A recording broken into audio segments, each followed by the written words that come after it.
Video کا آغاز اس رب العزت کے نام سے جس نے انسان کے وجود کو اشرف المخلوقات جیسے انمول تحفے سے نوازا۔ السلام علیکم۔ سوشل سیز میں آپ سب کو خوش آمدید کہتے ہیں۔ ویڈیو کو شروع کرنے سے پہلے آپ سب سے ایک چھوٹی سی گزارش ہے۔ جن حضرات نے ہمارا چینل سبسکرائب نہیں کیا وہ مہربانی کر کے ہمارا چینل سبسکرائب کر دیں اور اس بیل آئیکن کو پریس کر دیں تاکہ ہر نئی آنے والی ویڈیو آپ کو بر وقت ملتی رہے۔ تو چلتے ہیں اپنی ویڈیو کی طرف۔ JUI کے سربراہ مولانا سمیع الحق قاتلانہ حملے میں شہید ہو گئے۔ ابتدائی معلومات کے مطابق مولانا سمیع الحق راولپنڈی میں گلریز کے علاقے میں ایک نجی ہاؤسنگ سوسائٹی میں قیام پذیر تھے، جہاں ان پر حملہ کیا گیا، جس کے بعد انہیں قریبی ہسپتال میں منتقل کر دیا گیا، لیکن وہ زخموں کی تاب نہ لا سکے۔ گھر کے ملازم نے بتایا کہ وہ سودا وغیرہ لینے بازار گیا ہوا تھا اور جب واپس آیا تو مولانا سمیع الحق کو زخمی حالت میں پایا اور ان کے جسم پر چاقو کے نشانات تھے۔ دوستو، چلتے چلتے ہمیشہ کی طرح وہی ایک آخری بات عرض کرتا چلوں کہ اگر کبھی کوئی ویڈیو کال، واقعہ، کہانی یا تحریر وغیرہ اچھی لگا کرے تو مطالعے کے بعد مزید تھوڑی سی زحمت فرما کر اپنے دوستوں سے بھی شیئر کیجیے اور اپنی فیملی ممبر سے بھی شیئر کیجیے۔ یقین کیجیے اس میں آپ کا بامشکل ایک لمحہ صرف ہوگا، لیکن ہو سکتا ہے اس ایک لمحہ کی اٹھائی ہوئی تکلیف سے آپ کے شیئر کردہ تحریر ہزاروں لوگوں کے لیے سبق آموز ثابت ہو۔ توہین رسالت کی سزا سزائے موت ہے۔ آج پورا یورپ یہ نہیں برداشت کر رہا، سب کچھ برداشت کر رہا ہے، یہ اتفاقی بات نہیں ہے۔ ختم نبوت کا قانون اور توہین رسالت کی سزا یہ مغرب کے ہضم نہیں ہو رہا ہے۔ یہ سزا معاف کرنا یہ توہین رسالت ہے۔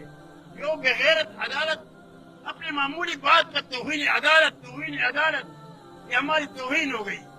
اپنی توہین کا ان کو بڑا فکر ہوتا ہے اور لوگوں کو بلاتے ہیں اور دلیل کرواتے ہیں کہ تم نے عدالت کی توہین کی ہے، لیکن توہین رسالت ان کے نزدیک کوئی جرم نہیں ہے۔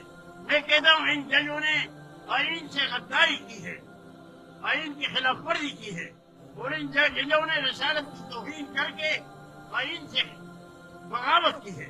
میں سمجھتا ہوں کہ ان توہین رسالت کرنے والے ججوں کو نہ صرف یہ کہ معطل کیا جائے بلکہ وہ آئین کا جو دفعہ ہے توہین رسالت کا، جس کی سزا قتل ہے، وہ سزا ان ججوں پر نافذ کی جائے۔ نعرہ تکبیر، نعرہ تکبیر، ناموس رسالت، قانون ناموس رسالت۔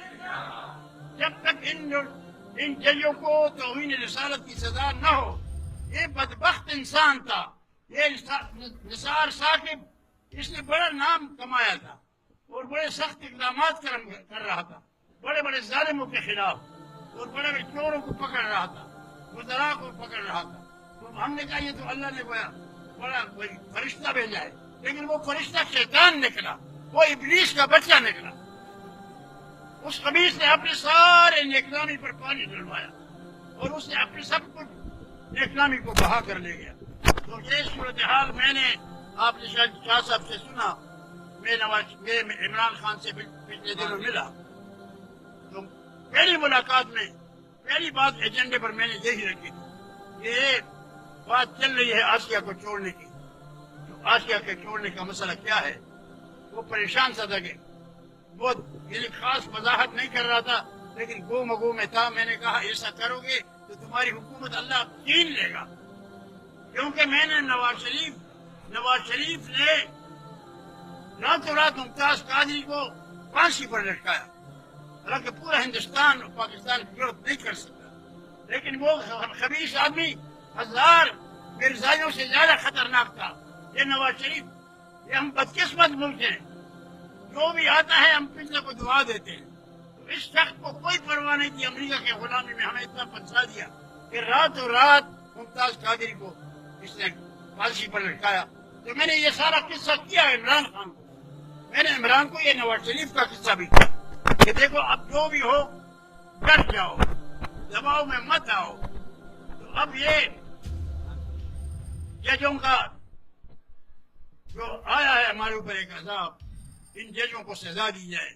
اور میں کہتا ہوں کہ عمران خان ڈٹ جائے، ان ججوں کو معذور کر دے یا یہ فیصلہ واپس دلوائے.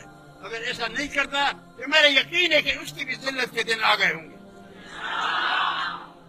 اللہ تعالیٰ اس کو ذلیل اور خوار کر کے نکالے گا.